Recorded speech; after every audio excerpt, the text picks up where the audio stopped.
ወይ የሲሳይን ስልክ ስጠኝ፣ እኔ ራሴ ደውዬ አናግረዋለሁ። እቺን የምታክል ልጅ እስከዛሬ ድረስ ለምን እንደማይጠይቃት እኔ ራሴ ደውዬ ጠይቀዋለሁ።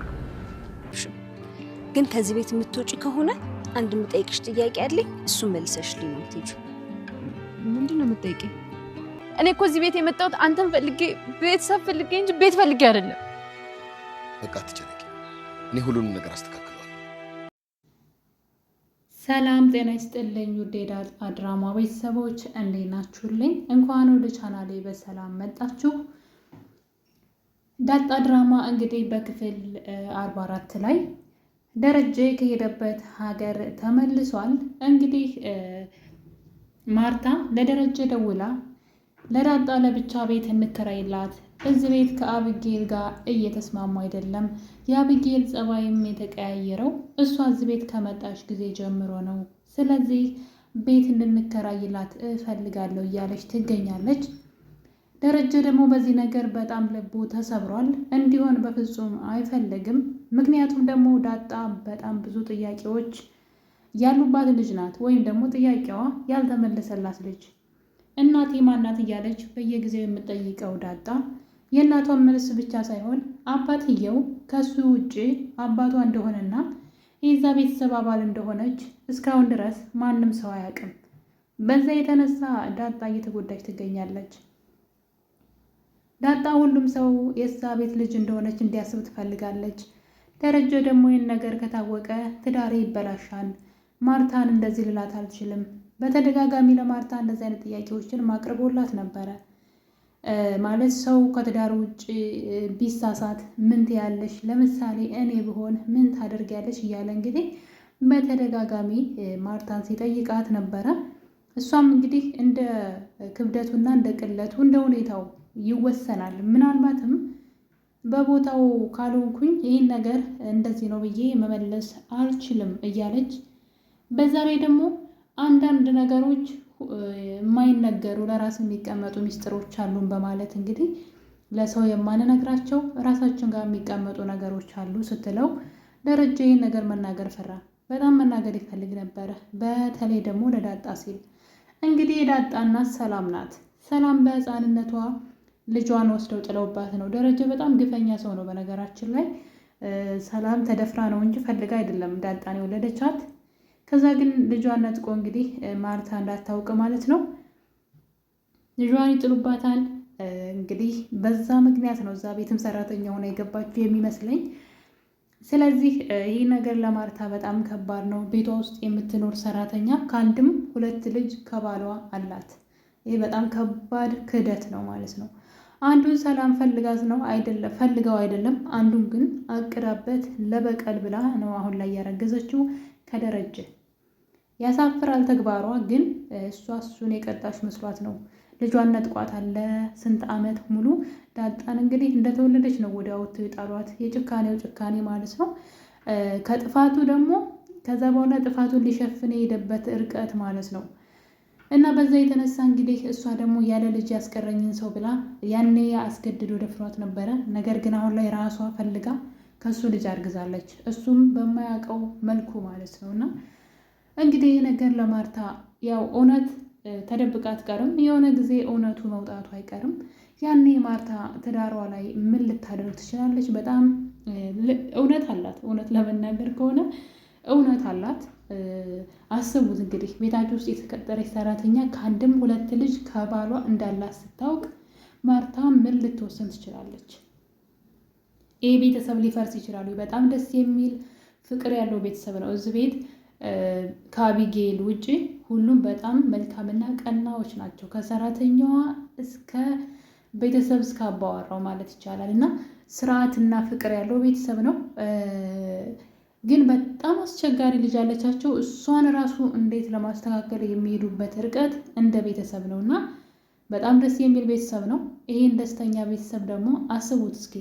ይህ ሁሉ ነገር እንግዲህ ለማርታ አይገባትም። ይህን ሁሉ ነገር ማርታ ስትሰማ ደግሞ ምን ይፈጠራል የሚለው ራሱ በጣም አጓጊ ነገር ነው። ለማርታ ቀላል ነገር አይሆንም። እሷ ጥሩና መልካም ሴት ናት። ትዳሯን አክባሪ፣ ለትዳሯ ታማኝ የሆነች ሴት ናት። ነገር ግን እንደዛ አይነት አስደንጋጭ ዱብዳ የሆነ ነገር በቅርቡ መስማቷ አይቀርም እና ለዚህ ቤተሰብ በጣም ያሰጋል ማለት ነው። የዳጣ የደረጀ ልጅነት ብቻ ሳይሆን ሰላም ያረገዘችው ልጅ ራሱ የደረጀ ልጅ መሆኑ በጣም ከባድ ነው። መቼም ከዚህ በኋላ እንግዲህ ሰላም እዛ ቤት ትቆያለች ብዬ አላስብም። ከወለደች በኋላ ቤቱን ለቃ መሄዱ አይቀርም። ሰላም እዛ ቤት የማትወጣበትም ምክንያት ልጇን እስክታገኝ ነው። ልጅን ፈልግልኝ፣ የት ነው ያለችው? የት እንዳለች ታውቃለህ ወይ? ስለ እሷ ወሬ ሰምተሃል ወይ? እያለች በተደጋጋሚ ደረጃን ስትጠይቀው፣ ደረጃ ደግሞ እባክሽን ለልጆችና ለትዳሬ ስትይ ተይ ይሄን ነገር ሲላት አቢጌል ሰምታለች።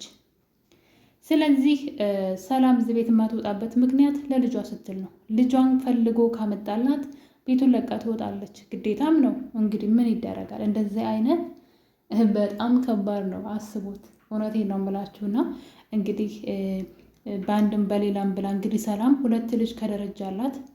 ከሚስትየዋ ከንግስቷ ያልተናነሱ ልጆች እንግዲህ ለደረጀ ወልዳለታለች። ያው የኛው ይችኛው ሀገር ባትወለድም ማለት ነው።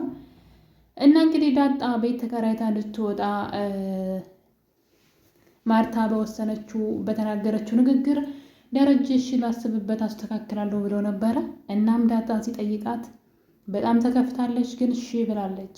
እና እንግዲህ እዚሁ ቅርብ አካባቢ ቤት እከራይልሻለሁ ሲላት እኔ እኮ ቤትና ንብረትን ፈልጌ ሳይሆን ቤተሰብ ፈልጌ ነው የመጣሁት በማለት እንግዲህ ማለት በጣም ብዙ ነገር እንደተበደለች እዛ ቤት ውስጥ የዛ ቤተሰብ እኮ አባል አይደለሁም ምን ያለች እውነቷን ነው። አባቷ ሆኖ አባቴ ብላ መጥራት አትችልም። እናቴን አገናኘኝ ማናት? እሱንም አይናገርም። በዚህ መሀል ዳጣ በጣም ተጎዳች። የቤተሰቡ አባል እንደሆነች ታውቆ ወይ መብቷ አልተከበረላት። እዛ ቤት እንዳሉት ልጆች ሁሉ እሷም እዛ ቤት መብት አላት። ነገር ግን ደረጀ ሊያደርግላት አልፈለገም።